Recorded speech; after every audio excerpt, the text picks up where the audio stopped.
collègues, lors de notre conseil du 28 mars dernier, je demandais l'ouverture des dossiers concernant 3 ensembles immobiliers de la collectivité dont on s'apercevait en catastrophe de l'état d'insécurité physique ou sanitaire, nécessitant la fermeture, voire la démolition.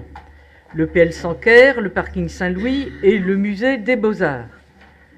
Alors nous restons vigilants car au-delà des mesures d'urgence, nous ne souhaitons pas évidemment que l'avenir de ces sites soit préempté.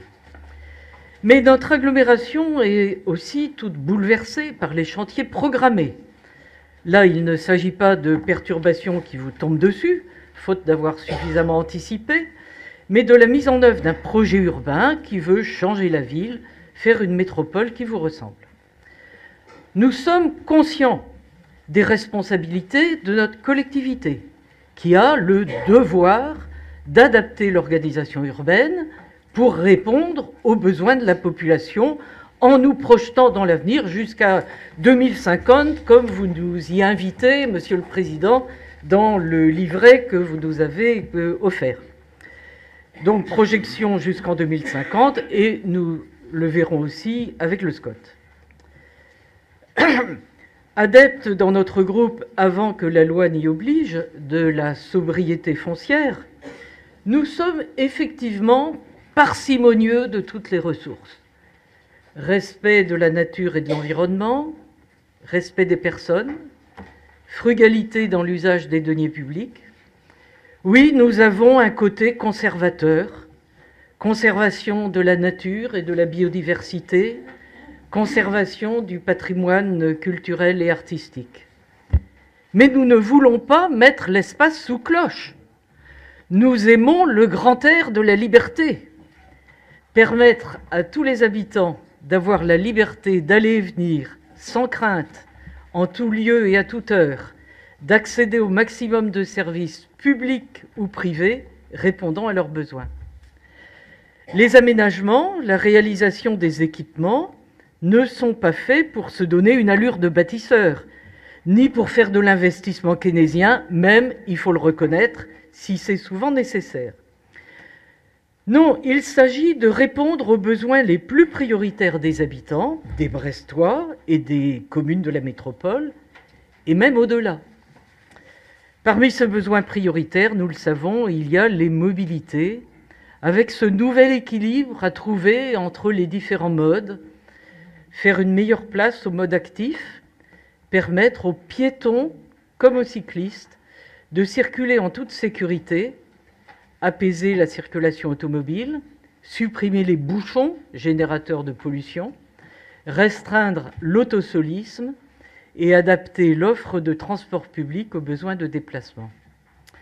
Vous le savez que nous ne partageons pas les choix que vous avez faits dans le cadre du programme Mon Réseau Grandit, d'une nouvelle ligne de tram et d'itinéraire pour le tram et le BHNS qui soit de nouveau quasiment bresto-brestois. Les usagers qui circulent à Brest, à pied, à cheval, enfin cheval de fer, marouarne, en voiture ou en transport en commun, ne sont pas tous brestois. Beaucoup viennent travailler, mais aussi fréquenter nos services, nos commerces et autres aménités offertes par la ville-centre, à tout son environnement. C'est aussi à eux qu'il faut penser. Si nous voulons que demain, Brest ait le rayonnement de la métropole dont elle a le statut et la qualité de vie à laquelle aspirent ses habitants.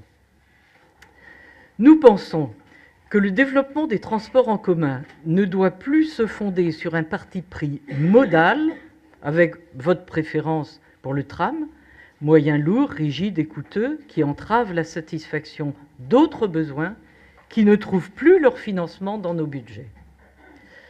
L'organisation des mobilités dépasse largement notre métropole et même le périmètre du SCOT.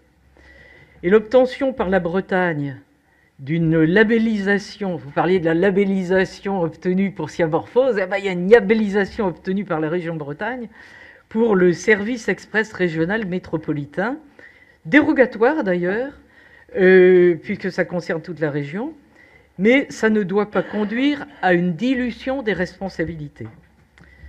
Nous reconnaissons le besoin d'une coordination des autorités organisatrices de la mobilité, à différents niveaux, y compris régional.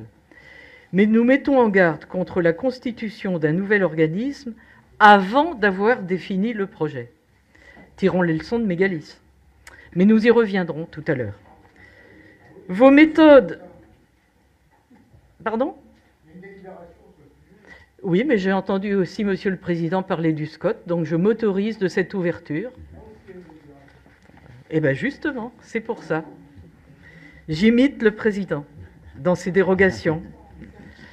Vos méthodes, qui consistent à décider la réponse avant de poser la question, ne sont pas efficaces. Les contribuables payent et les usagers n'ont pas en retour le niveau de service auquel ils auraient droit. En République, la décision publique a tout à gagner à se fonder sur des analyses d'impact préalables, définir l'effet recherché avant de choisir un moyen. Et c'est cela qui doit être mis en débat, c'est cela l'objet du débat politique. Je vous remercie.